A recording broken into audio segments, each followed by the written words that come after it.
বেকারত্ব দূরীকরণে কারিগরি প্রশিক্ষণ কেন্দ্র চালুর উদ্যোগ নিচ্ছে জ্যোতি ফাউন্ডেশন, জানালেন প্রিয়াঙ্গু পাণ্ডে। বেশ কয়েক বছর ধরেই ব্যারাকপুর সংসদীয় ক্ষেত্রে সেবামূলক কর্মকাণ্ডে নিজেদের নিয়োজিত রেখেছে কাকিনাড়া জ্যোতি ফাউন্ডেশন। আগামী 14ই ফেব্রুয়ারি জ্যোতি প্রতিভা সম্মান প্রদান অনুষ্ঠান উপলক্ষে মঙ্গলবার সাংবাদিক বৈঠকে উক্ত ফাউন্ডেশনের কর্ণধার প্রিয়াঙ্গু পাণ্ডে জানায়, বেকারত্ব দূরীকরণ ও যুব সমাজকে আত্মনির্ভরশীল করতে কারিগরি ও বৃত্তিমূলক প্রশিক্ষণ কেন্দ্র খোলার উদ্যোগ নেওয়া হচ্ছে। এদিন তিনি আক্ষেপের সুরে বলেন, ব্যারাকপুর সংসদীয় ক্ষেত্রে একটাও কারিগরি শিক্ষা কেন্দ্র নেই। ফলত শিল্পাঞ্চলের নতুন প্রজন্ম কারিগরি শিক্ষা থেকে এখনো বহু কদম পিছিয়ে রয়েছে। হ্যাঁ আছে, সেটা প্রস্তুতি নিতে পারি অনেক তাড়াতাড়ি। মানুষকে স্কিল্ড করার দরকার আছে। দুর্ভাগ্য আমাদের ব্যারাকপুর লোকসভাতে আজকে অব্দি একটাও আমরা স্কিল্ড কোনো কলেজ দেখতে পাইনি, কোনো ক্যাম্পাস দেখতে পাইনি, কোনো টেকনিক্যাল নন টেকনিক্যাল কলেজ আমাদের ব্যারাকপুরের এই মাটিতে নেই। আমরা যে জায়গায় বসে আছি, ভাটপাড়া পৌরসভা, ইয়া যদি বলা যায় ভাটপাড়া বিধানসভা, জগদ্দল বিধানসভা, একটাও কিন্তু কলেজ নেই। তো শিক্ষা দিক থেকে আমাদের এই অঞ্চলকে সাপোর্ট করার সব থেকে বেশি দরকার। আমরা চাই যে এখানকার স্টুডেন্টরা যারা মাধ্যমিক এবং উচ্চ মাধ্যমিক পরীক্ষা পাস করার পর আগামী দিন কোন রাস্তায় নিজে ভবিষ্যৎ তৈরি করবে, সেটা নিয়ে তাদের কাছে কিন্তু বেশি অপশন থাকে না। তাদের মাথায় শুরু চলে আর্টস নিয়ে পড়বো, না কমার্স নিয়ে পড়বো, না সায়েন্স নিয়ে পড়বো। এরপরেও অনেকগুলো পড়াশোনা আছে, অনেকগুলো টেকনিক্যাল সাবজেক্ট আছে। সেটা পড়াশোনা করলে অনেক তাড়াতাড়ি নিজের জীবনকে তারা সুস্থভাবে কাটাবার ব্যবস্থা করতে পারবে, কিন্তু সেটাও জানে না। তার জন্যই সেই রকম ব্যবস্থা করার আমাদের প্ল্যানিং আছে, কিন্তু সেটা এখন জানাতে পারছি না। সময় আসলে জানাবো কখন, কোন তারিখে, কোন জায়গা থেকে আমরা শুরু করব। এখন যেটা মূল ফাউন্ডেশনের কার্যক্রম নিয়ে প্রিয়াঙ্গু জানান, ইতিমধ্যেই চাকরিমুখী ফ্রি লাইব্রেরি এবং ফ্রি অ্যাম্বুলেন্স পরিষেবা চলছে। মাধ্যমিক ও উচ্চ মাধ্যমিকের কৃতি পড়ুয়াদের প্রতি বছর সম্বর্ধনা জ্ঞাপন করা হয়, তবে সবচেয়ে বেশি শিক্ষা ও স্বাস্থ্য পরিষেবার ক্ষেত্রে জোর দেওয়া হয়।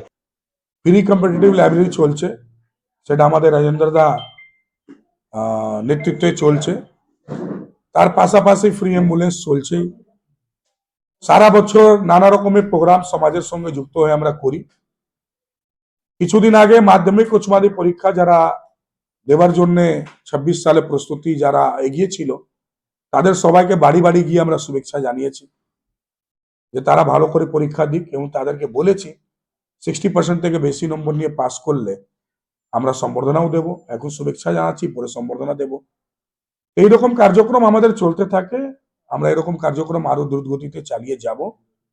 আগামী দিন আমাদের টার্গেটটা হচ্ছে যত বেশি আমরা সামাজিক কাজ করি, বিশেষ করে শিক্ষার স্বাস্থ্য দিক থেকে আমরা বেশি কাজ করি।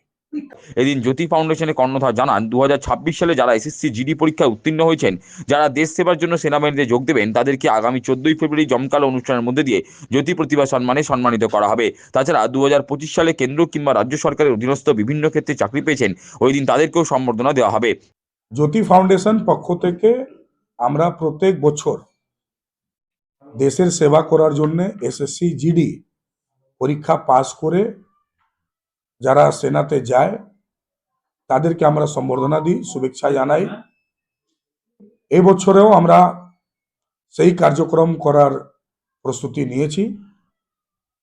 আগামী 14 তারিখে এই বছরে 26 সালে যত লোক এসএসসি জিডি পরীক্ষা পাস করেছে তাদেরকে আমরা সম্বর্ধনা দেব। তাদেরকে সম্মানিত করে শুভেচ্ছা জানিয়ে তাদেরকে ট্রেনিং এ পাঠাবো।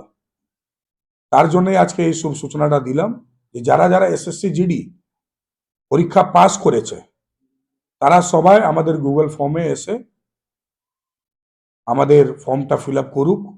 তাদেরকে সবাইকে আমরা আমন্ত্রণ জানিয়ে 14 তারিখে তাদেরকে সম্বর্ধনা দেব। আমাদের দেশের সেবা করার জন্য ব্যারাকপুরের এই পবিত্র ভূমি থেকে দীর্ঘ কয়েক বছর থেকে তরুণ যুবক যুবতীরা অনেক বেশি সংখ্যায় জায়গা পাচ্ছে, দেশের সেবা করার জন্য যাচ্ছে। এটাকে আরো আমরা দ্রুত গতিতে বেশি সংখ্যা আরো বাড়াতে পারি। আমাদের অঞ্চলের সমস্ত তরুণ যুবক যুবতীরা, ছাত্র ছাত্রীরা পড়াশোনা করে আগামী দিন আরো দেশের সেনাতে কাজ করার জন্য, ভারতবর্ষের মাটি জন্য কাজ করার জন্য এগিয়ে পড়ুক। তার জন্য আমরা এই প্রোগ্রামটা আবার এই বছর করার জন্য এগিয়ে গেছি। তার পাশাপাশি যারা 2025 সালে যে কোনো গভর্নমেন্টের চাকরি পেয়েছে, স্টেট গভর্নমেন্ট বা সেন্ট্রাল গভর্নমেন্ট, তারাও আমাদের এই গুগল ফর্মটা ফিল আপ করতে পারে। এটা প্রত্যেক বছর আমরা করি, এটা এবারও করছি। যে 25 সালে যারা মাধ্যমিক, যারা স্টেট গভর্নমেন্ট ইয়া সেন্ট্রাল গভর্নমেন্টে চাকরিটা পেয়েছে তারা ফর্ম ফিল আপ করতে পারে। সেই গুগল ফর্মে সেই জায়গাটা দেওয়া আছে। তিনি জানান, এবারে ব্যারাকপুর সংসদীয় ক্ষেত্রে 200-র বেশি তরুণ তরুণী এসএসসি জিডি পরীক্ষায় সাফল্য লাভ করেছে, যারা আগামীতে দেশ সেবায় নিজেদের নিয়োজিত রাখবে। ব্যারাকপুর লোকসভা অন্তর্গত 200 থেকে বেশি এবারও তরুণ যুবক যুবতীরা এসএসসি জিডি পরীক্ষা পাস করে চাকরি পেয়েছে। প্রসঙ্গত 2019 সালে 14ই ফেব্রুয়ারি জম্মু কাশ্মীরের পুলওয়ামায় জঙ্গি হামলায় 40 জন সিআরপিএফ জওয়ান শহীদ হন। প্রিয়াঙ্গু জানান, পুলওয়ামায় নিহত বীরদের সম্মান স্মরণ করেই আগামী 14ই ফেব্রুয়ারি অনুষ্ঠানের সূচনা করা হবে এবং এসএসসি জিডি পরীক্ষায় উত্তীর্ণ হয়ে যারা 16ই ফেব্রুয়ারি সেনায় যোগ দেবেন তাদেরকে ওই বিশেষ দিনে সম্বর্ধিত করা হবে।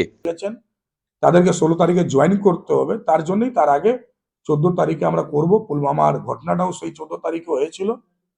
সেই শহীদদেরকে আমরা শ্রদ্ধাঞ্জলি জানিয়ে দেশের সমস্ত যারা এখান থেকে দেশের সেবা করার জন্য চাকরি পেয়েছেন তাদেরকে আমরা শুভেচ্ছা জানাবো।